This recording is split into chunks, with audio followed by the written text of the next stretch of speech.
Hello friends, so today I would like to talk about a new subtype of INFJ.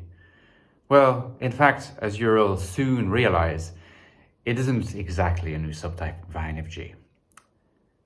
Because today I want to talk about those INFJs, people that probably are INFJs, who don't know that they are INFJs.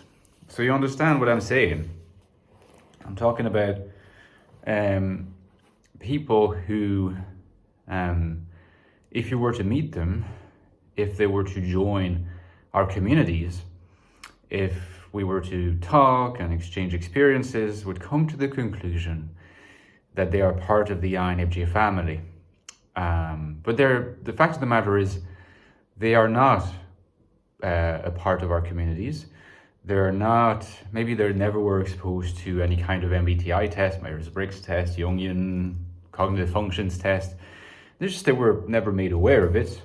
So they lead their lives, they lead their everyday, just without any notion that they are in fact INFJ.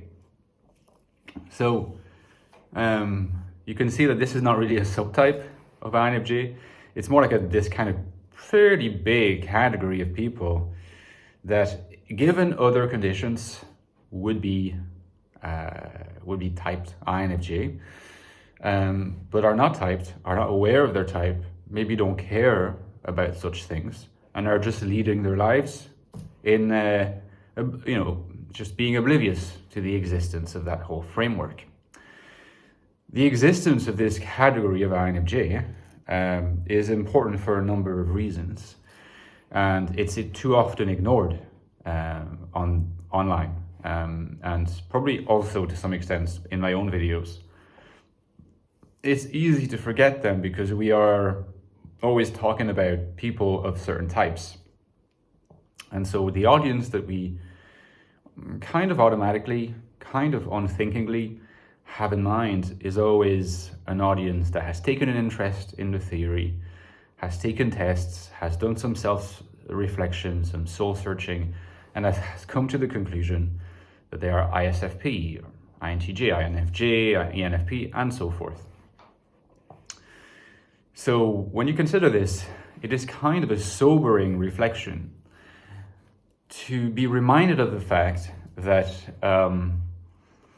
there are probably like close to 100 million INFJs in the world. So if you were to put like all INFJs in a country, that country would be more populated than Germany. Like imagine a country that's like Germany and more, and it's all INFJs, right? So rarity is, it's a rarity of proportion, but there are still a lot of INFJs in the world. And the majority, this is another important thing. In fact, the vast majority of these INFJs in the world don't identify as anything like that because they're not aware of the framework. Maybe they've heard about the framework for some of them, but they've never taken an interest. Maybe some have been asked to take the test. Maybe they even tested INFJ and they didn't care, they forgot about it. There's the majority of people who potentially would turn out to be INFJs if they took an interest, have never known and will never know, and probably mostly don't really care. It's a sobering thought because it means that whenever we talk about INFJs, but it would be true if we're talking about INFPs or ISTJs or any other type, we always need to keep in mind that we're talking to a particular kind of person looking for a particular kind of thing. Does that mean that, for example, my approach would change or is different in view of the fact that most INFJs don't know that they're INFJs and will never know that they're INFJs? No, that doesn't impact my work. But it's still something that I have to keep in mind because it makes certain assumptions.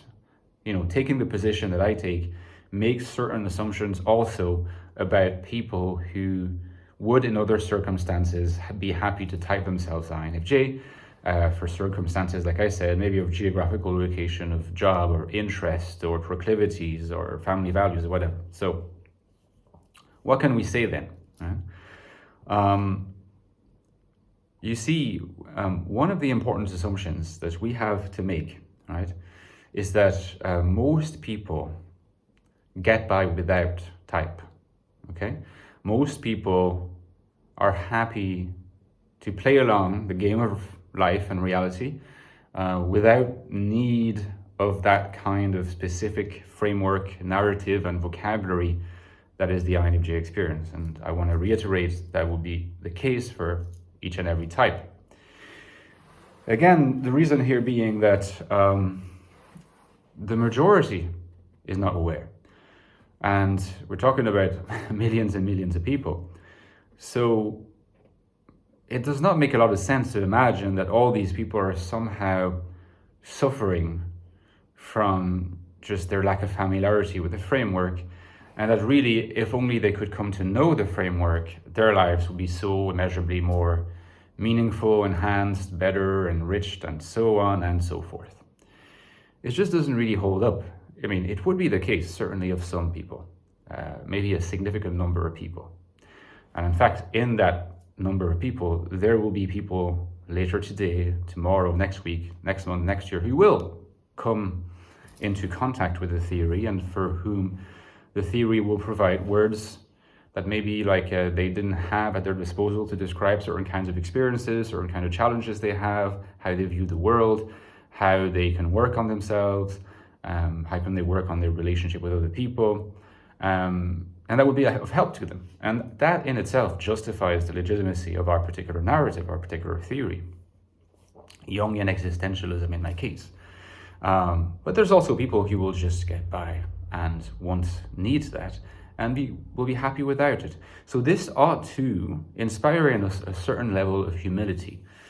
Humility because, whatever we say about the INFJ personality, just like anything we say about the INTP personality or the ISFJ personality, is, at the end of the day, right, a particular perspective on the world, a particular set of words, a particular set of metaphors, a particular set of stories, a particular set of exchanges, a light framing of reality in a certain way from a certain perspective that will resonate sometimes very deeply with certain people of certain dispositions. But if you take what I just said, right, it's not, I don't want to call it just a theory or just a model. It's like it's more like a narrative. It's more like a vocabulary, There are people who would be part of the INFJ family if they wanted to get involved. They have found their own vocabularies. They have found their own stories, their own narratives that work for them, for their purpose. And maybe it is true that having access to the INFJ vocabulary would enrich them even further, but maybe they don't really need it because they already have some very rich narratives at their disposal that are available to them. And it's great for them. This is what I should always emphasize. You should always be keen, or rather you should always be suspicious of people who tell you, if you embrace my model, this will fix everything. Because the thing is, there's no particular one model that fixes everything. And there are always alternatives. Which is also, by the way, one of the reasons why we should never take a particular theory or a particular model to embody absolute truth. Because when it comes to living, when it comes to leading a happy, purposeful, meaningful life, which is the goal for most of us, right? Vocabulary, self-descriptions, stories, narratives that we can tell ourselves to shape how we live, how we experience the past, how we project ourselves into the future, these matter enormously, but they're very, very diverse. And there's infinitely many perspectives that you can embrace to, sort of have your perspective enriched in that way. In fact, as you know, if you read my books, I think that even within the INFJ perspective, there's an infinity of possible descriptions, redescriptions, interpretations, and reinterpretations. But again, if we have the humility to keep in mind that what I'm providing with a Jungian existentialist, with my work on the INFJ, is a particular angle that people are invited to embrace if it can enhance their lives, if it can help them to recover meaning, if it can help them to recover purpose, if it can help them to center their experience. That's already fantastic. I'm not going to try to preach a gospel or try to say, embrace my model, it is the truth about INFJs, and if you don't embrace it, you are in some way impoverished. Because if you're saying that, the inevitable implication is that all those people who are living without awareness of typology, who are living without awareness of Jung and Jungian typology, are somehow leading impoverished lives for it, because they don't have access to that truth with a capital T. And I think experience just shows us that's just not true. And there are a lot of people who are very healthy, very happy, leading productive lives, who would type INFJ if they were to take the test, or self-exploration within our community or other communities. And these people, you know, are happy, productive outside of it. Their experience is such that they got access to other narratives, other vocabularies, other concepts. It doesn't mean that the INFJ vocabulary that I'm trying to build is not very worthwhile. Of course, you know at this point that I do believe in that. But let's keep in mind that the world is all about diversity, perspective, stance, and expansion. It is not about just one single model. Okay, so let me know in the comments what you thought about these reflections, guys. Give me a like if you enjoyed the video, and don't forget, speaking of the INFJ perspectives and weaving INFJ narratives, I've written a book called The Ecstatic Soul. It's now a few years old. Check the reviews down below. A new look at the INFJ personality is definitely a book that seeks to explain that people who are in the INFJ family tend to have a particular way of thinking, a particular perspective on things, a particular way of being in the world. And this is the deepest investigation you'll find of that. The deepest investigation of the INFJ mind, you might say.